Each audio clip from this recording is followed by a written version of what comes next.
There's this guy from Canada called Brad, and a guy from Yorkshire, he's called Dan. They got together when the battles tried to kill them, and made this podcast to talk about their illness. Brad and Dan are talking shit.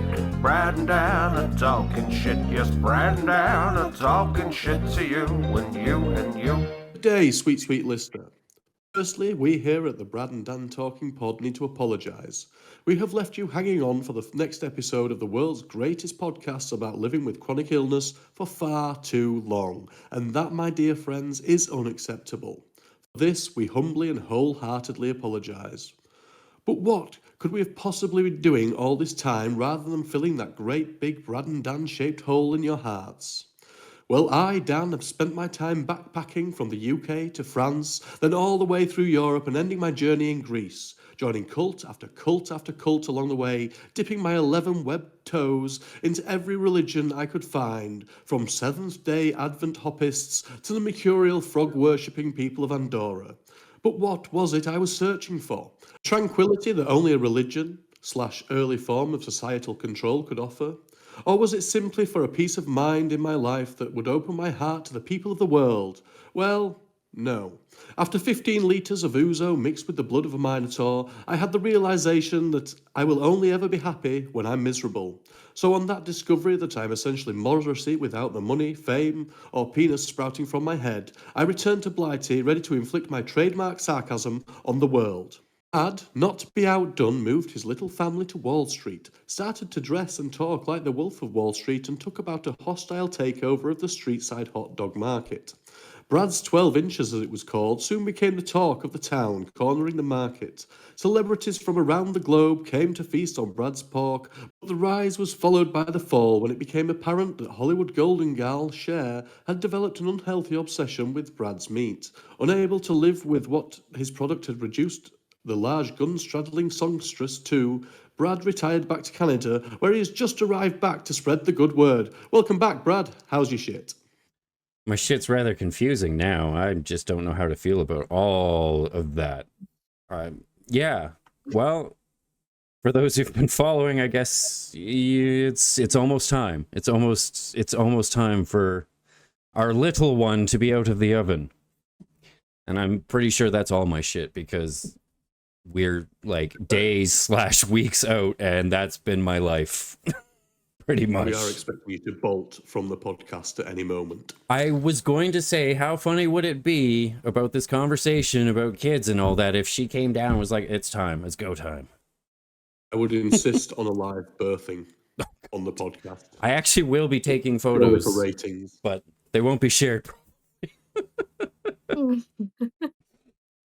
That's it. You're about to be a dad. So, I mean, that brings us nicely onto the fact that we are, in fact, going to take a little break after this episode. I know we've just had a hiatus, but that is primarily due to my working/seeking religious redemption away from home for the last few weeks, whichever you prefer to believe.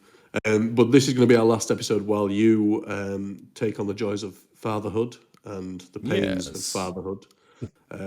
Which kind of brings us onto our guest quite nicely, I guess. So today we're going to be talking to Alannah about the joys of raising a child when you suffer from a chronic illness. But I guess you are contractually obliged to ask me the same question. I was going to say, we're getting ahead of ourselves, Dan. How is your shit? You can tell we've been off for a bit. Yeah. No, so I was working in Paris, France for a week, and then I was on holiday in Greece for a week, which is my first holiday abroad for 4 years. My daughters went without me last summer. So for those who don't know, last summer was when I ended up in hospital for 15 days and was diagnosed with this horrible bowel condition that I suffer with these days. So the girls were keen to take me back to where they went on holiday, which was lovely. Although it has to be said, it was slightly depressing because I couldn't keep up in the way I kind of thought I would be able to. So in years gone past, I'd be able to play with the kids in the pool for like 6-7 hours a day, no problem. all action dad just didn't happen on this holiday. It's tough. Managed a few hours and then needed to lie down, which was slightly disheartening, shall we say. Yeah, you'll adapt. You'll adapt. As will your kids. Yeah, no, the kids were fine, to be fair. They couldn't give two fucks if I was there or not. They were perfectly happy. But then the flip side to that is because I was working away for a week and then I was on holiday for a week, I actually was 2 weeks behind on my IV infliximab infusion. Oh, really? Which has left me feeling really rotten this week. So I went into the hospital today and they stabbed me 4 times and kept me in for 6 hours while I had a 60-minute infusion. So, Wow. yeah, Excellent. it's one of those things. There's worse things in life. So we've kind of talked about this over the episodes. Are you at the point yet where you're going to talk to your team about adjusting your schedule? Because it sounds like you don't make it to... I'm switching over to the injections, so my kids are thrilled at the idea of watching me stab myself every 2 weeks. Can't do it. Oh, I've got a funny story to tell you Can't about do that. Well, we'll see how it goes. I think the kids and my wife are lining up to be the ones to stab me. But Will it be the same medication? Yeah, Okay. I believe it is. So what my team have said is that it may actually be better for me because it'll keep me at a stable level throughout the course of treatment rather than having the peaks and troughs of waiting 8 weeks for an IV. But we'll see, It's all guesswork, honestly. Well, it is, and like I said, it's not the worst thing in the world. I don't know if we mentioned on the last pod, but Tom, who we interviewed about cancer a few months ago, unfortunately passed away. So, my having to get stabbed really does fall into insignificance. So at that point, I'm just gonna quickly mention this. So my friend and Tom's friend is running a triathlon tomorrow, and he's actually put our lovingly drawn podcast images on his triathlon suit. Look somewhere on the screen for it.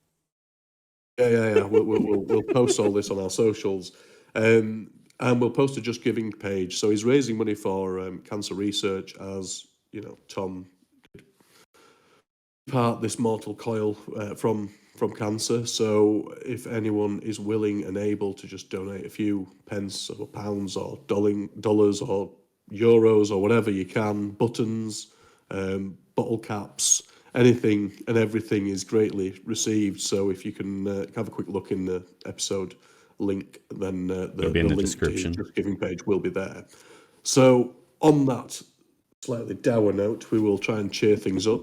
So as Brad has alluded to more than once on his socials and more than once on this glorious podcast, he is expecting his first child, which is very exciting, unless like me you have had numerous children. It's just worn you down to a miserable shell of a human. So today we have got a very special guest with us. We've got Alannah Jane Simpson, who is also known on her socials as Glitteyguts. She is a disabled ostomy mum and an advocate for chronic illness, also a contributor to the BBC and the Sun newspaper. And we are basically going to be filling Brad's brain with fear and trepidation as you talk us through what it's like to raise a little person when you're struggling with a chronic illness. So, Alannah, welcome to the show. I hope you're Thank well. you for having me. For Awesome. anyone who's watching on YouTube, you can see Alannah's lovely dog in the background snoring his little head off. Possibly also maybe farting as well, just as a disclaimer. That may be me. So yeah, anyway, Alannah, welcome to the show. We always start off with the simple / not so simple question. Give us a little bit of history about your illness and what it is that brings you to talking to us about chronic illness. So my journey actually started when I was about 13 or 14, where my bowel habits really took quite a change. I was getting Right. really bloated to the point where I actually looked like I was ready to pop, like I was pregnant and I was going to have a baby. Um, and then that's when like my mind was like, okay, like something's not really right here. And like all the kids at school made up a rumor about me being pregnant. So my first initial response to that was, well, am I? Like, am I actually Mm-hmm. pregnant? I'm only 14.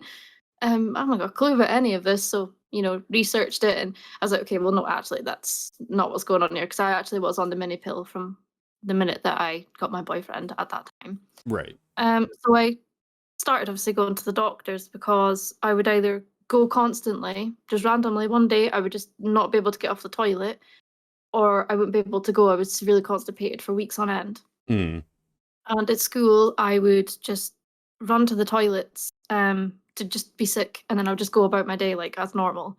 But I knew that wasn't normal because Right. nobody else at school was going through that.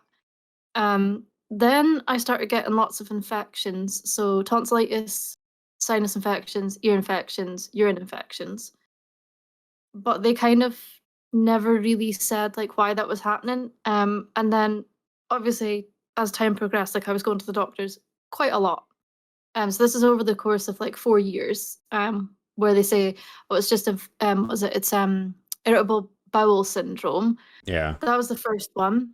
Second one was it could be piles, which also is known as like hemorrhoids. Oh, okay. And then the other one they said it could be was to do with like my period and like hormone changes. And I was like, okay, but in respect, like that should be coming from my bum. Like, Yeah. the issues. But I never actually passed blood until after I was diagnosed. So what I was having was obviously, as I say, like weird bowel motions kind of changing. Um, so then we go to when I was 17. I'm finally referred for a colonoscopy. So I waited about 8 months for the colonoscopy. So it was August Okay. of 2012, and they diagnosed me with Crohn's disease and ulcerative colitis there and then on the day. And I remember, even though I was sedated, I actually watched the screen whilst they did it, and it was horrific. But even though it was upsetting to know that I had something that I didn't even know what was wrong with me, like I actually did have something, but it was also a fear of like, well, what's actually going to happen now? Like, Mm. because it's not in my head. Because obviously, another thing that doctors kind of angled was that it was my anxiety and being at Oh, school and common. being a teenager.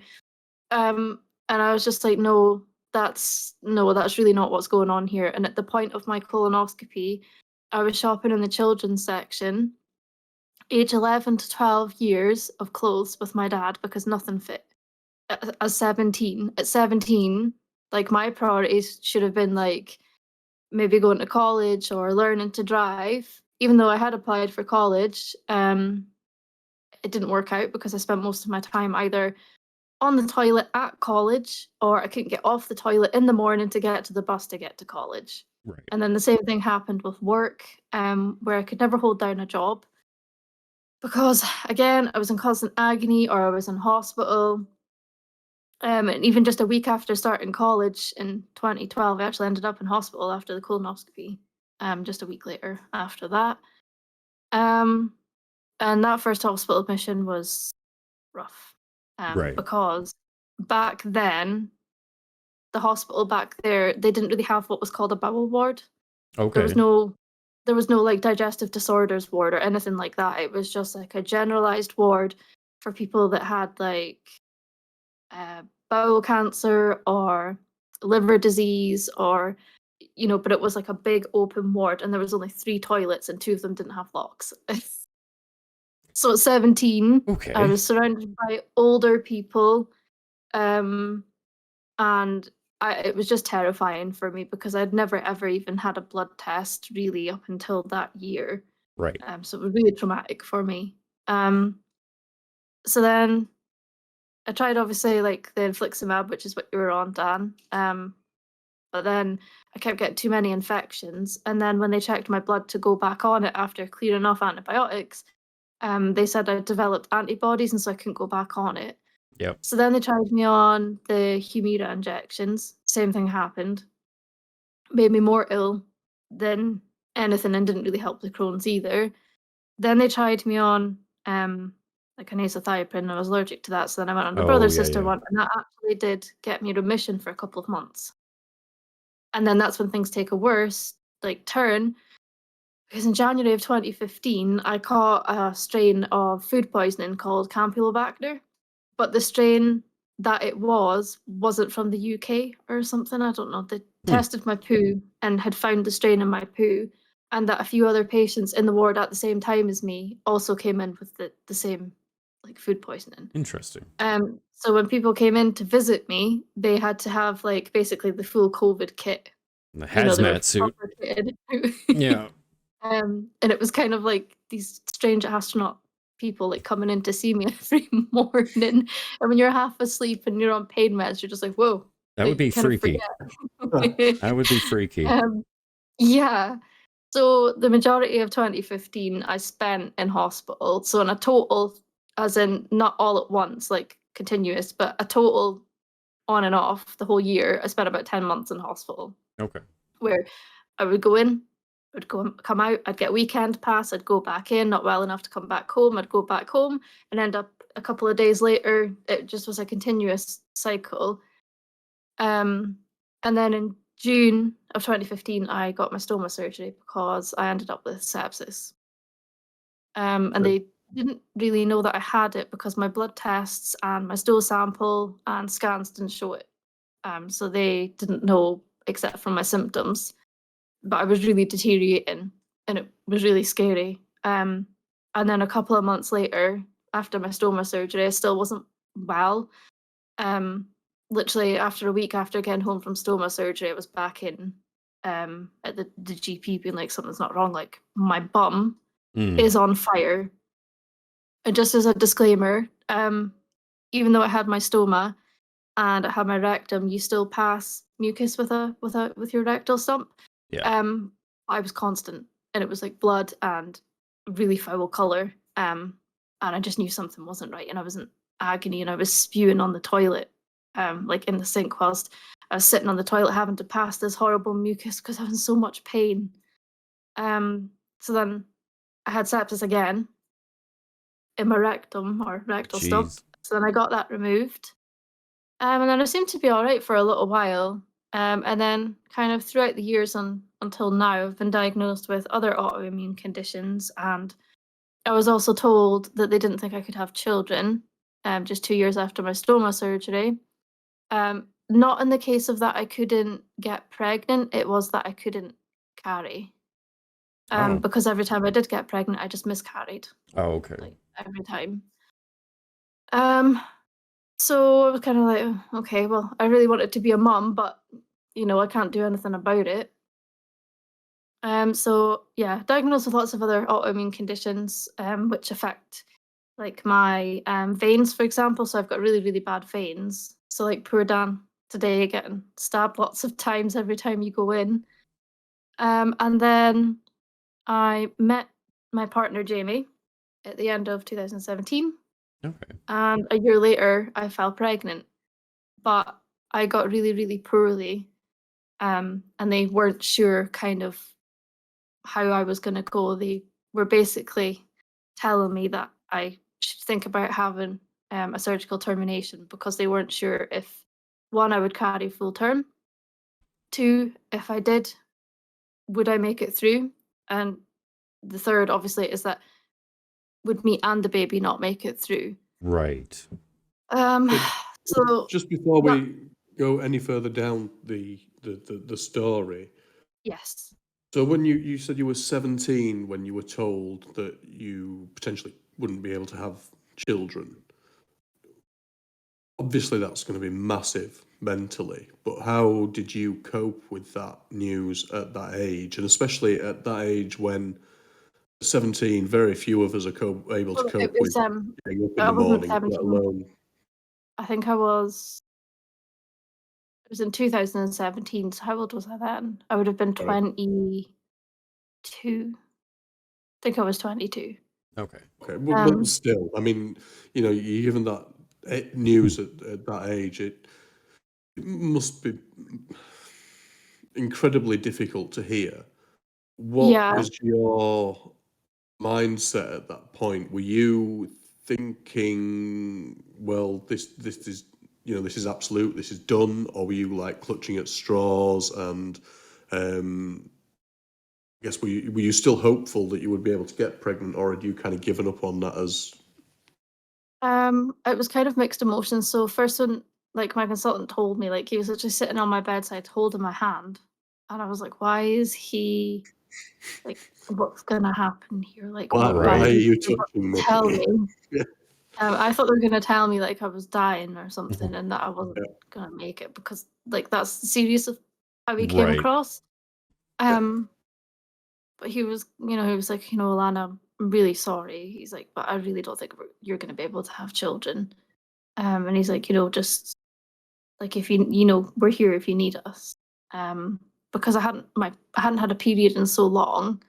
And I was diagnosed with the Crohn's disease, like in my vagina, Hmm. perineal area, and like in my Okay. pelvic area, which is called like known as fistulating Crohn's. So the Right. fistulas Okay. kind of travel up into your pelvis and join Yeah. here, there, and branch out everywhere.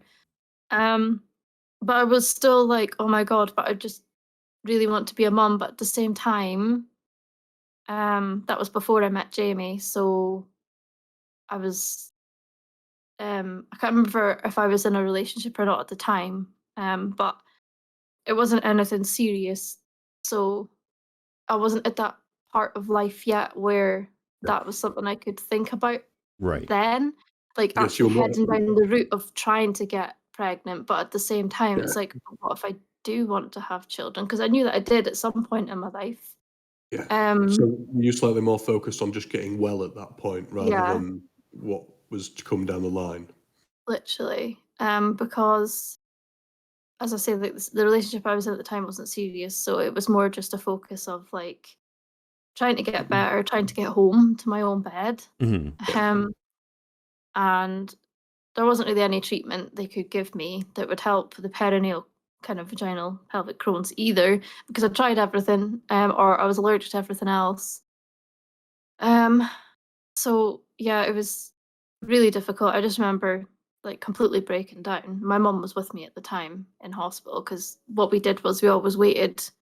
So my mum would come in before they did the ward round so that she could kind of take in everything that was being said because I was in such a mess, like with the steroids and not sleeping and Yeah. you know Hmm. yourselves, that I just couldn't retain any information properly and I was getting Yeah. confused, mixed up and Yeah. upset and you know what like. So when I met Jamie near the end of 2017, the first thing I said to him after obviously the initial of me not wanting a boyfriend, he managed to work his way around that one. Um, I was straight up and honest with him, and I said, if kids are something you want, go away now. Like, I'm not the That's, girl for you because I, that's a I hell of can't a I vetting can't give you that. process. It's a hell of a vetting process. Firstly, I Mm, don't want a boyfriend. He still sticks around, all right? He's passed that test. Secondly, you're not having kids with me, love. Fuck off. And he still sticks pretty much. around. So you've clearly got a keeper there. And maybe go with a Definitely. slightly less extreme tick box process, but no. So But no, he was like, no, I don't want kids either. So that was a very mutual thing, maybe that don't, were like, maybe cool. Like, maybe don't tell your child that part of the story. That's not the one to go with. Um, no, to so be honest, I'm really open and honest with my struggles with having children and things, and I think I'll yeah, always be honest about it with my son Odin because it yeah, just shows how special he is. It's true. fair enough. So I'm going to kind of focus this question to the both of you now. Obviously, Brad, you look as fabulously young as Alannah, but we both know you're a little older. So, Okay. to both of you, and Alannah, you've kind of already hinted at this. In the process of trying to get pregnant, what hurdles did you have? Um, so, Brad, I'll ask this one to you first. So, obviously, you've you struggled with Crohn's for what, 25 years. 25 years. So did you have the similar kind of fear that it was just never going to happen for you? Well, I would say well, no, that's not true. My prior relationship, I had thought about it, but not to the point of like we're moving in that direction. It was just that'd be nice. And when Sid and I were courting each other, she Like a nice throw for your sofa. Yeah. Yeah. It'd be nice if we could get a fuchsia throw, but if we can't, you it's never fine. know. It's fine. But with Sid, Fuck it. when I was dating, because I took several years to myself after my breakup to like figure out myself, figure out my disease, and just figure out who I was. And then when I went into dating, it was very much, I was 30, like in early 30s at that point. So it was very much I'm looking to figure out what I want to do. Like I'm looking for a future now. Yeah. Step one. We planned on trying around our wedding. So like we actually started trying at the start of this year or end of last year. And one of the things they kind of failed to tell me until so this is an interesting side from what Alannah was saying, because obviously there's a difference between men and women and how we talk about reproduction.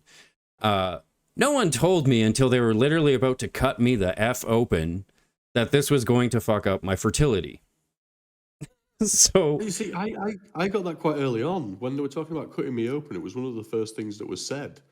and they that's told because- me, yeah, like not I until wonder if that's because like I had my kids visiting me. They were like, "Well, he's not going to give a fuck. He's done his part for the world, so we can tell this guy." So that's interesting that both of you weren't really told that before the surgery. As for me, it was one of the first things that was mentioned. it was a concern, and interestingly enough, my Crohn's was hampering me hardcore.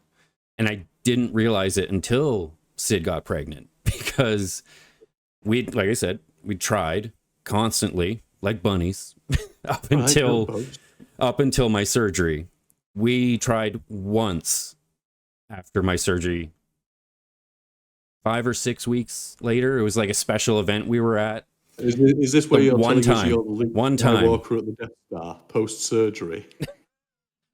You just hit that target straight away. It pretty much, like, it showed that my Crohn's was stopping things. It was not allowing that to work. And the moment I was better, not, in the grand scheme of things, bam, pregnant.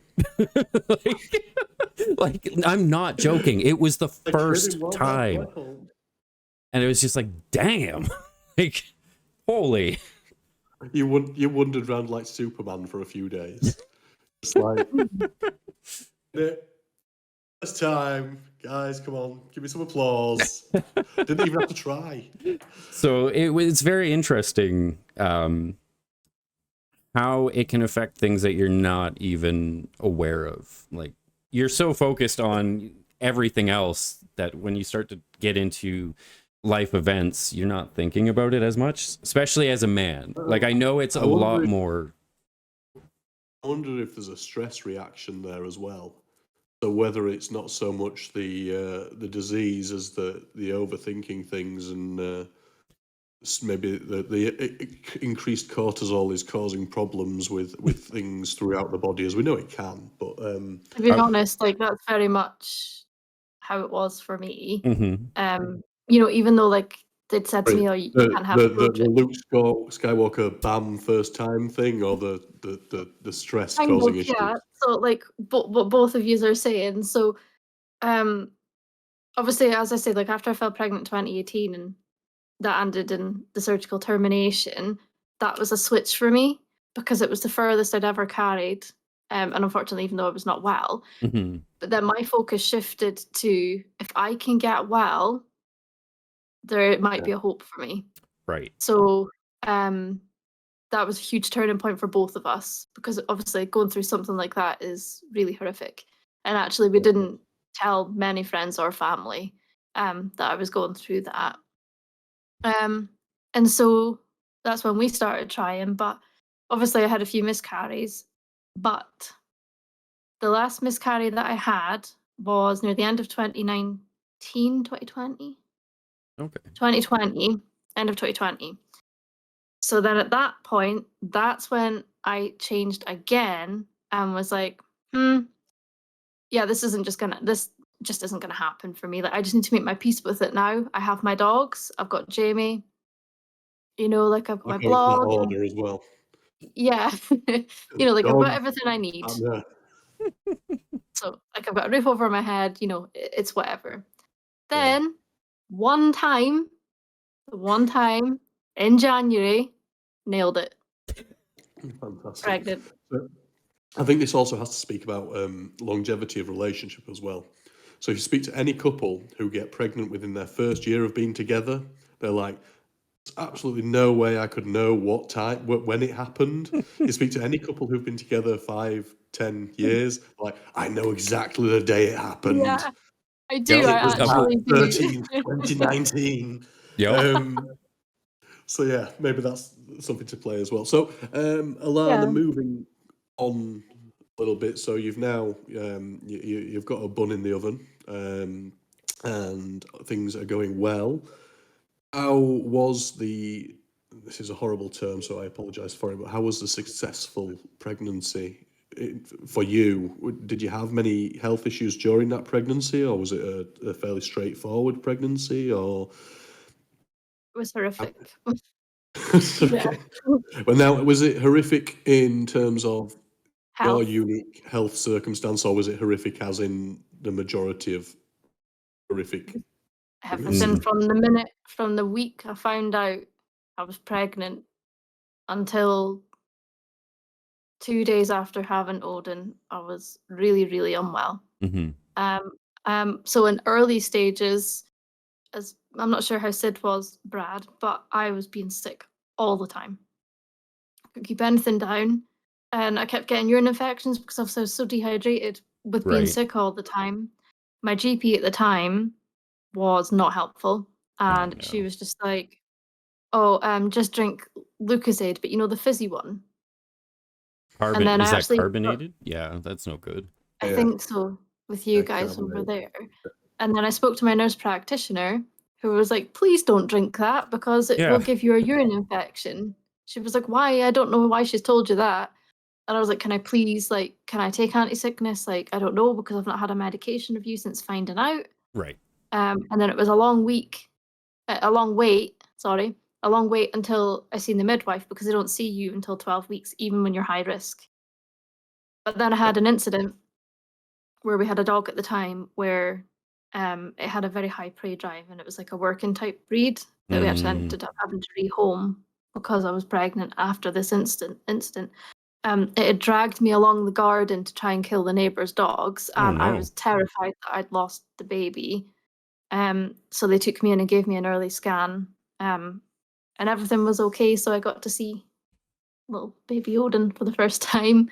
Um, and so then that's when the ball started rolling, where like I got my medication review, and at that time, obviously, it was lockdown, pandemic, so there was Hmm. no such thing as going in and getting a scan unless it was an Okay. emergency. Everything was done via Zoom or telephone call.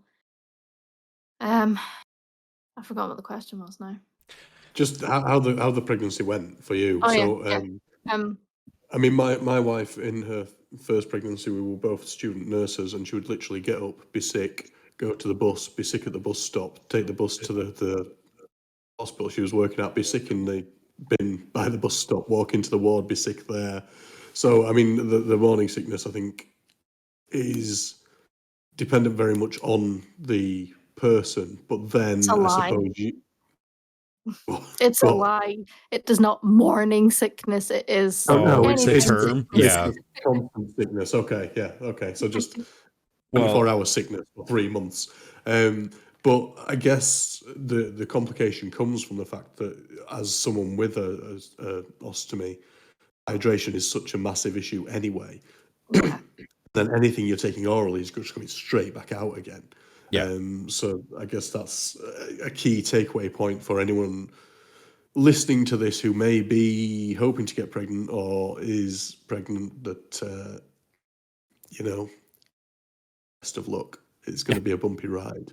You know what, as well, the one thing I have learned as well is that pregnancy with a stoma or any chronic illness, it's like a luck of the draw. You will get one person who Yeah.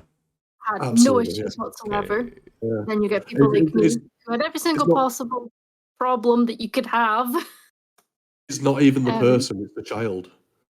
So my wife was horrendous with sickness in our first child, but then not so bad in the third child. But then there were different issues later on. So I guess every pregnancy is different. I think that's a really interesting angle as well. That you just don't know, like, when the baby's in the womb, what issues could present, later Yeah. in life, and you think, well, could that maybe have contributed to why you were so poorly?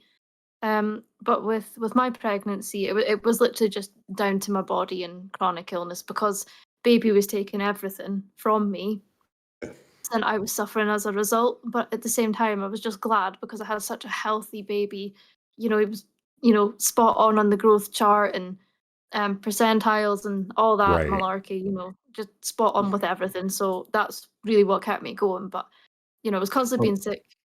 My stoma prolapsed. I was going to ask about how your stoma behaved, because obviously as your body shape is changing, what impact does that have? Or did it have with you? Again, the caveat that everyone's different, but what impact did that have with you and your stoma? Obviously, as there is less space to go round in that cavity. Definitely. So for anybody listening, so if you're pregnant with a stoma or, you want to be, you usually find, and I've spoken to lots of women about this and also my own experience as well, is that you don't really find you have much issues with the stoma itself until you start to get a bump. So that's because obviously the bump is basically baby growing, but also fluid as well. And it's the pressure of the baby combined with the fluid that then pushes onto your stomach, and it can push on the stoma and cause a bit of pressure. Mm-hmm. So the one main thing that a lot of ostomy women find in pregnancy is their stoma will swell, and then it'll shrink, and then it'll swell. But sometimes it can get really big as the first day that you had surgery. Okay. You'll know what I mean, Brad. Yeah. It's huge. So you're literally having to cut your bag different sizes each day. So that's one thing I will say. So again, with my experience through pregnancy, I then started getting really weird output out of nowhere, where it was like, I don't know if you know what an ice cream float is. Yeah. Yeah. Okay. So the frothy stuff at the top. Yeah. That's what was coming out my bag, but it was like bright yellow.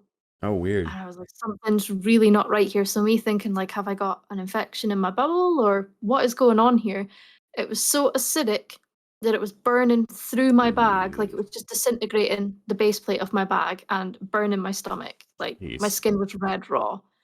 And like I was changing my bag about 7 times a day. Eesh. And I was like, oh my God. So then my IBD team was like, yeah, this definitely sounds like bile salt malabsorption. Okay. We're not even going to bother doing the testing because you have every single symptom. So then they tried me on these sachet drinks. And I don't know if you guys have ever had something called fibrogel. Oh God, yeah. It's Mm. like wallpaper paste. Yeah. So when you're struggling with constant nausea and being unable to eat and blockages from being pregnant and you're swallowing this, horrific. No. Horrific. No. Yeah. Ugh, even the thought now.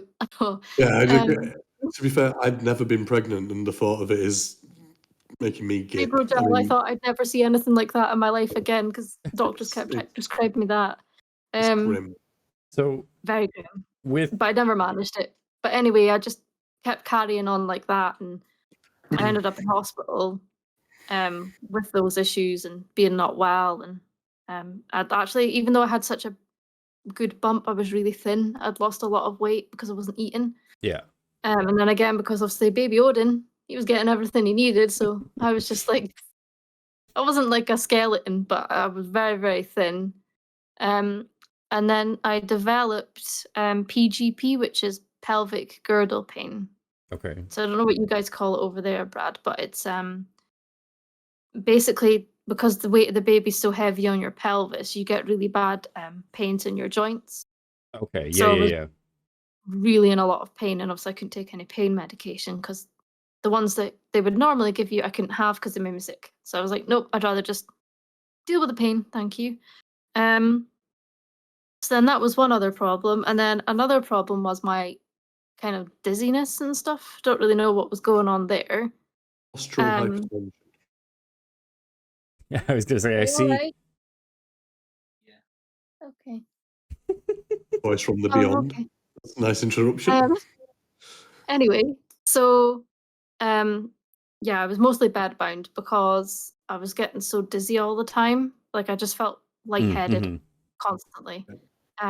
And unfortunately, one time it happened in the middle of Primark where my sister-in-law, me and Jamie had went to TGI Fridays and then we went to Primark and thought, oh, we'll get some cute baby clothes. Well, I almost ended up passing out in the middle of Primark and I had to stumble my way with like my sister-in-law and then a colleague, not colleague, like a worker there, like Mm-hmm. carrying me out of the shop, and I had to strip outside because I was so hot. Mm-hmm. And like I just remember everything going black, like and fuzzy when I was in there, and I was like, I cannot go through this again. So then I was mostly bedbound again from stomach issues, the sickness, the bile salt malabsorption, the fatigue and pain and everything combined.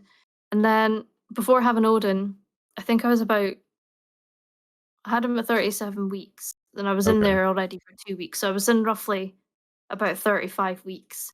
I'd ended up in hospital and I was diagnosed with a condition called hydrophoresis, where it's Okay. like the tube from your kidney to your bladder kinks or gets blocked or something. Oh, interesting. Okay.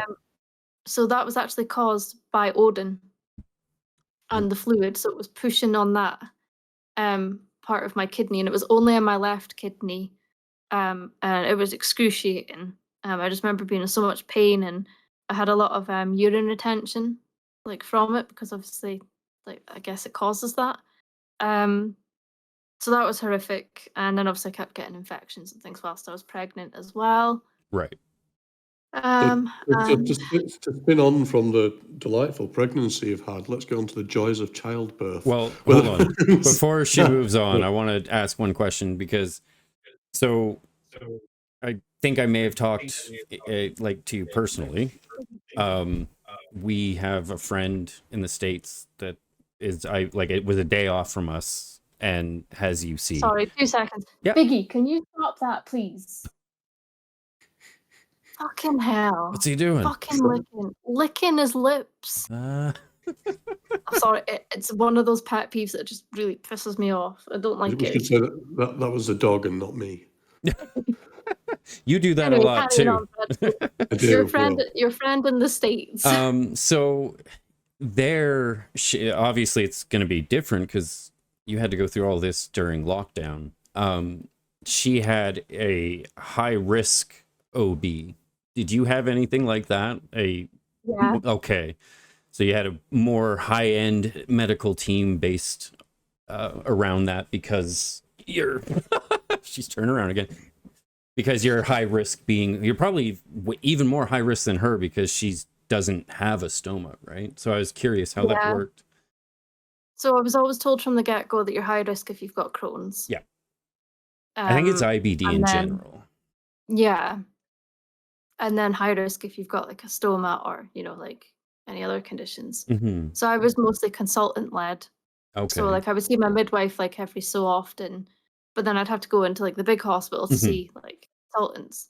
But the one thing I found was really different was that you never saw the same person every time. Oh, really? And That's that really interesting. frustrated me because obviously with my medical PTSD and obviously when we talk about my planned C-section. So first of all, they wanted to leave me to 39 weeks. Okay. But there was an absolute like no way that I was allowed to go into natural labor because of my fistula and my perineal wound issues. Right. And I just felt like that just wasn't right. But there was nothing I could do about it because I couldn't see the same person. So the plan just was kept at 39 weeks C-section. But then they wanted to keep pushing me, these different ones, into having a spinal C-section. And I tried to explain to them, like, What? I have medical PTSD.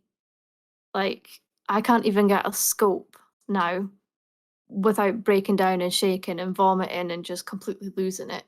Um, so I was like, no, I want it under general anesthetic.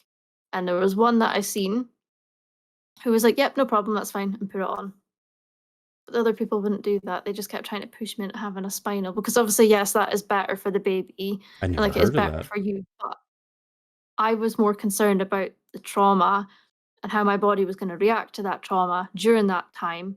And then I would have to go through the whole ordeal of the whole spinal, then me being like me, my PTSD, and then having to be put to sleep, and then more complications arising because stress is not good when you're pregnant for the baby Yep. anyway. Yeah. Jeez. But yeah, so I was mostly consultant led, which I'm very, very glad for because there was a lot of things that the midwives were just like, Oh, I don't know. they And are basically, they know their stuff, but they don't know. yeah, and I'll tell you now, when I was in hospital and away to have my C-section with Odin, not one midwife knew anything about stomas or IBD. I'm not Not surprised. one. I'm Not honestly one. not surprised. Because, like, even at And the hospital, they didn't, like, most of the nurses don't know. So no. for a And I midwife, said that's to a them, bit much. yeah, I said to them, like, that needs to change because Yes. I'm not the only person. Like, my friend Samantha was in the labour ward who just had a C-section with a stoma. And they said the same, that they didn't know how to help her either because she was having similar issues to me. And I was like, I think you guys, like, really need to get on board that, like, a lot of more people are having stomas now. That's They interesting want to thing to have think about. Yeah, they want to have, like, a life the same as everybody else, but a lot of women are put off actually having pregnancy and children with a stoma because of the whole Barbie butt scenario where, they're told, like, "Oh, your chance in having children is, reduced by having the Barbie butt," but that's not actually true. It's more so that you as an individual, it's up to you, like how can I put it? It's, it's such an individual thing where it could affect your fertility or it might not. It's one thing that you go down when you go down. Yep. It's not a one size fits all.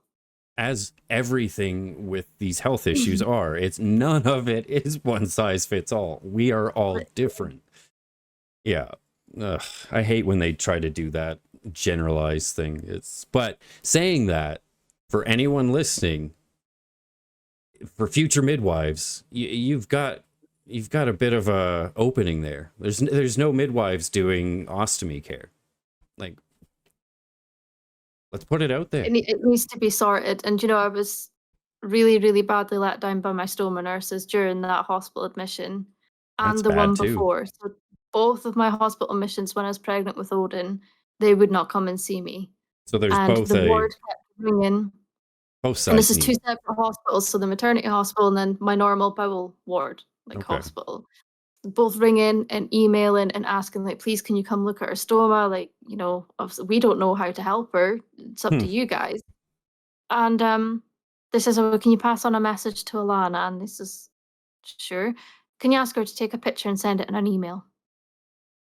Now I'm heavily pregnant. I am really sick. I'm in and out of sleep all the time. I can't eat. I can barely move. And my bags are like, I'm changing them so often that I don't have the time to take a picture and then send it to them through email. Like, it's their job to come and see me. And literally, it's just a 5-minute walk from where they're based at the other hospital. Okay. So it's not like they had to drive or, like, travel was an issue. Yeah, and they just really, really badly let me down when I was in an admission. But my stoma nurse, where I am now, because I live in a different area, it's very awkward, but the area that I live in is a different shire, if that makes sense. So my actual stoma nurse is based at another hospital. So in hindsight, it's really great that we moved because then I actually got a really You got to amazing stoma switch nurse. it up. Obviously, she couldn't travel to come in and see me whilst I was an inpatient. Yeah.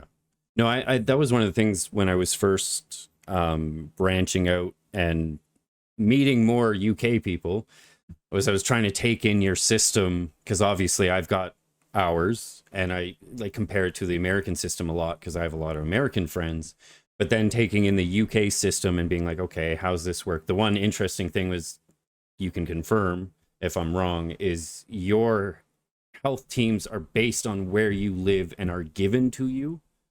Like, is it your Yeah, hospital? Essentially, kind if you're of. Yeah, not, it's where you're referred to by your GP. Okay. But I moved GP practices after how badly let down I was during my pregnancy with them as well.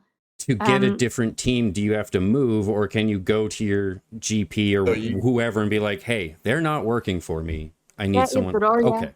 yeah, you can speak to your GP and say I'm not happy with the care I've received, and they will, if they're a decent GP, will look at other options for you. And again, I guess for you, Alannah, geographically, where you are in the world, you're not surrounded by hospitals. I guess is a bit of an issue there as well. So There's for no me, such thing. There's no such thing. So when I was down in a place called Leicester, which is like near Birmingham in England, in the Midlands, I yeah, so, yeah, yeah, so I ended up um in hospital there. But before I ended up in hospital, there was this weird and wonderful thing called a walk-in center. Oh, yeah. Just Is it like I a was clinic? like, I don't yeah. know. I It's a love. they're nurse-led clinics. Okay. Yeah, yeah. So if you've got a illness that you can't see your GP, say if you're travelling, but it's In an not so severe emergency, that I you need think. to go to A&E, you can go to a walk-in centre, which will be nurse-led. If the nurses can prescribe something to help you, they will, but then if they will refer you on to the hospital if you need to. Okay. Now, interestingly for Leicester, where you were, in that neck of the woods, you've got Leicester, Nottingham, Birmingham, Wolverhampton, Coventry, which are all major hospitals within 50 miles of each other. So you've Okay. got really big hospitals very close by. Similar to where I am, I've got Leeds, Sheffield, Hull, Manchester, close by to me. So I guess I'm a little more spoilt for choice than you would be, Alannah, given that you're up in the Highlands of Scotland. So, Mhm. I So mean, you what can is your? imagine when I was in that situation, as ill as I was like, Oh, yeah, this is amazing. yeah.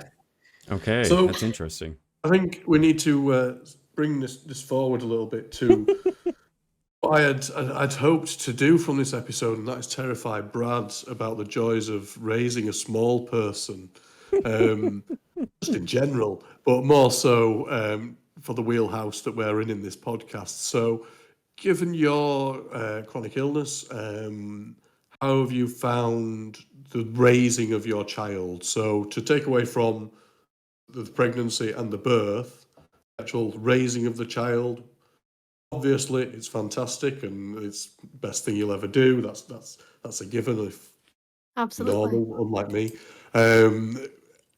So, what are the pitfalls, but also if there are any positives of what you have experienced from raising Odin? So we'll dive in with the difficulties. So Take note, Brad. luckily, because I have Jamie, so this will help immensely. So sometimes I get really bad blockages, or my stoma leaks, or I get an infection. Anything that comes along with my chronic illness. When I am bedbound, I am bedbound, Hmm. and so that's where obviously Jamie takes Odin downstairs, and as you do as a parent, he parents. But it leaves me with intense guilt Yeah. of why am I still like this, even though I knew fully well that it was never going to go away. And I chose, to have my child, even with my struggles. But you do get intense guilt, I and think sometimes I push myself more than I should, and I end up paying the consequences for it. Or especially when it came to weaning, um, and then as he started obviously coming off his milk and being fully on food, was a bit of an issue because at that time I didn't really eat that much because I was so hands on and Mm. so busy all the time, looking after him, that I didn't have time to eat, that I just didn't want to eat. But then when I did want to eat, we sit down at meal times. There are sometimes things I can't eat that I'm trying to get Odin to eat. But when he sees that I don't want to eat it, he's like, yeah. I'm not eating that. No fucking way. um, And so it's very difficult where he'll see my plate and he'll see, well, she's not got that. And even though he's not 2 yet, he's very smart and he does know what's on my plate and what is not on his and what is on his and not Get on him a mine. lower level table. Well, Just see, like it is, but what he does is he goes like this. smart he is. No sleeping I it. would say guilt is a side effect of parenting. It's Yeah, yeah, no matter if you're 100%. ill or not, I have learned that. matter, I always say this to. So I was one of the first in my friendship groups to become a dad by That's hard. 5-10 years, and I always remember talking to a few friends who've had children much later, talking about the guilt. And my go-to saying is, if you're not feeling guilty, then you're not a good parent, because that's just how it is. Yeah. There's nothing you can do as a parent that you're not left with a little bit of guilt. Oh, So, definitely. And it's such it- insignificant little things as well. Like, absolutely, oh, and you I just should have torture played with his yourself. toys with him for longer, or oh, I maybe should have sung one Absolutely. more nursery rhyme, or Right. I I mean, should have stayed outside with him for longer. Just the most natural things, you know. absolutely. So we're having fairly typical teenage boy-related issues with my eldest son, child one, and my wife absolutely racks her brains about what she could have done differently. Could she have done this? Could she have done that? Did she spend enough time with it? Did she do this? It's like it doesn't matter what you will have done, because she was a great mother, is a great mother. That guilt's just always going to creep up on you. Doesn't Right. matter what happens, no matter what you do, there's always going to be that guilt, and you need to. As much as it's fighting a losing battle, you need to kind of alleviate yourself or forgive yourself for those Definitely. little things, because you're not going to win, and you'll just torture yourself forever and a day. Literally, this is it. Like, yeah, some days is worse than others, for sure. I totally get that. So I'd say that's one of the difficulties. I think another difficulty would be that obviously if I need to go into hospital, which I have done a few times, um, there's been a couple of times where Jamie's not been home, and it's been extremely difficult because we don't have childcare. I don't have friends here. I don't have family here. Right. And even if I did move closer to my dad, he works full time and is physically not able to care for a child for that long because of his medical issues as well. And then Jamie's mum and dad, so his dad hasn't been well, so he's just started going back to work. But it's not even a case of they could come off work and look after Odin because his dad's not well. Yeah. So there's been a few times where we've kind of had to call in my dad and then call in his dad from his house until my dad can get here, so I can go to hospital, being rushed off in the back of an ambulance.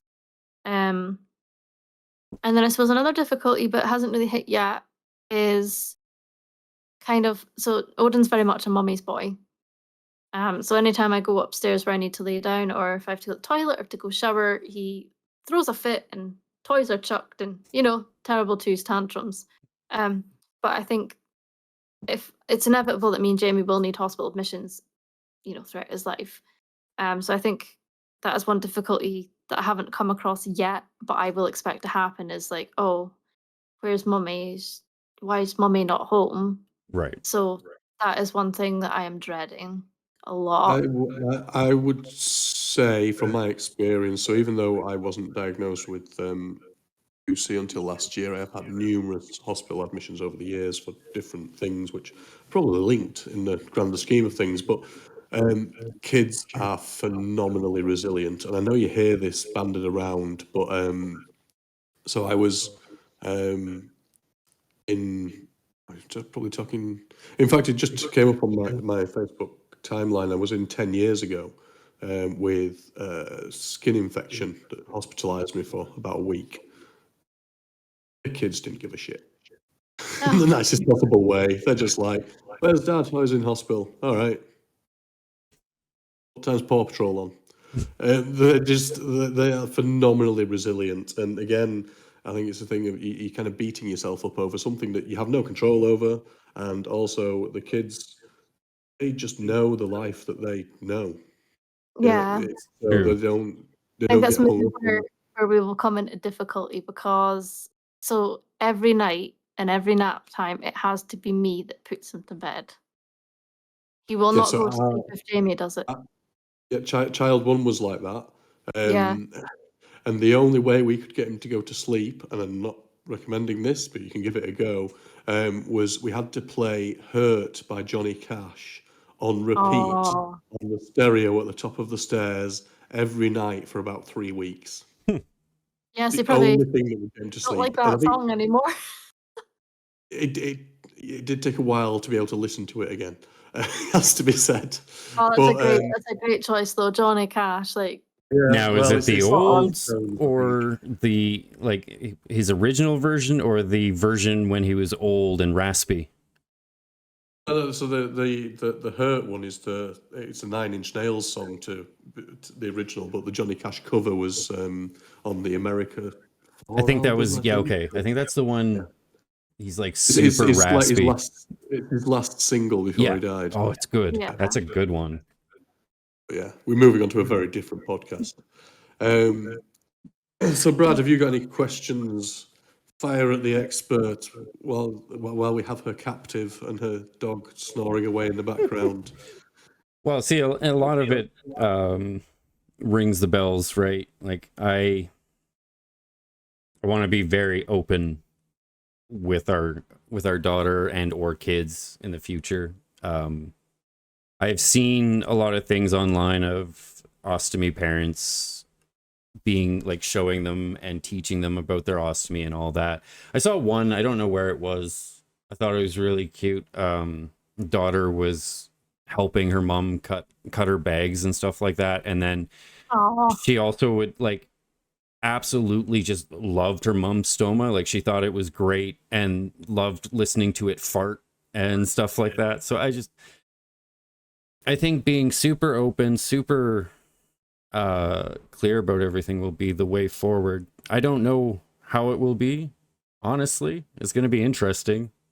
Well, I can tell you already that Odin has noticed our bags. Oh, I bet. And it's so weird because like he knows it's there, but like he doesn't care at the same time. Like in the terms of like what Dan was saying, his kids are very resilient, and he's just kind of like he'll like play with it for a bit, and then it's just like, okay, yeah. well. And I we'll wonder, go back to because this you now. both have one, if it just seems super normal, right? Like Yeah, because it could be. he's not seeing people generally without them, so he might for a little bit just think that that's the norm, which is Yeah, and I will say interesting. that as a pre-warning, sometimes when they get to the stage where they're walking and they're asking for up, they sometimes grab your clothes.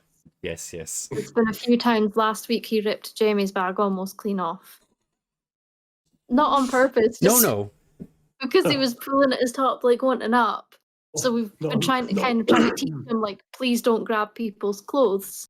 Well, you One, know, because it's manners, and two, because it can have it could just very be serious payback. impacts. It could be payback. You know, for all the times he Yeah. pooped on you, he's gonna get you pooping on No, him. what, actually, very ever rarely pooped on me, to be honest. And one thing that we always were freaked out about before we had Odin was how the fuck do you change a nappy?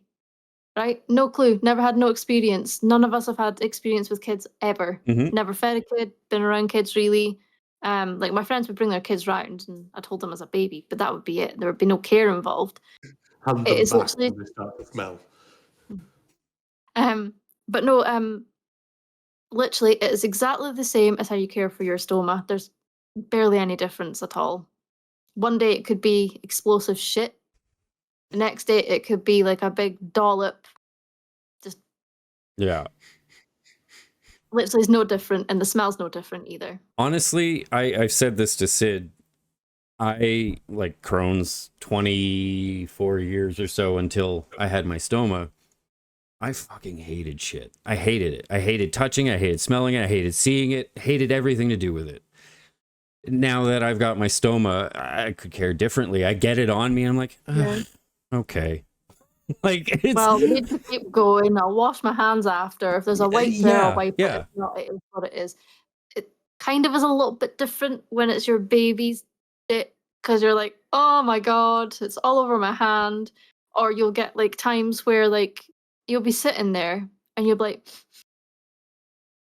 smells shit. And Is then it you the look down baby and or you're me? like, at me, right? And then you'll look at the baby and you'll just see its face just bright red, and you'll just hear this massive like, and it'll be all up their back. And I'll tell you Oh. now, be prepared for that happening I've heard because it that happens one. several times a day, and you'll smell it first before you see it.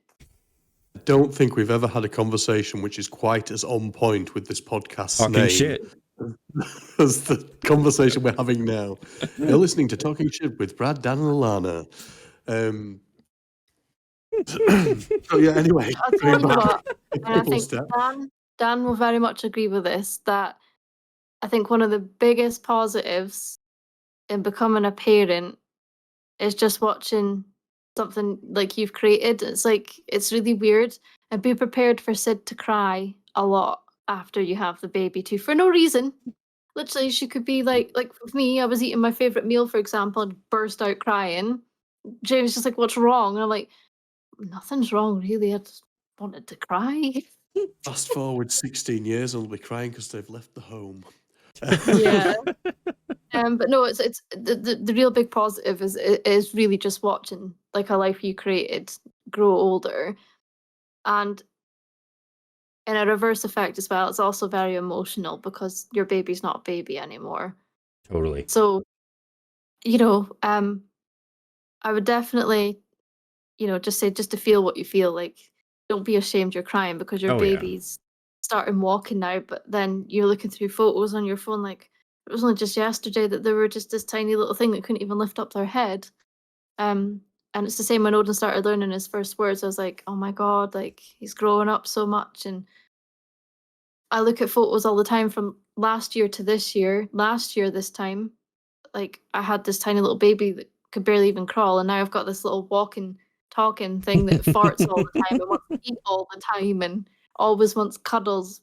But it's really lovely, because obviously it's something I always wanted. I always wanted to be a mum, and I never really had that myself. Like I never really had a great mum in my life, so. Mhm.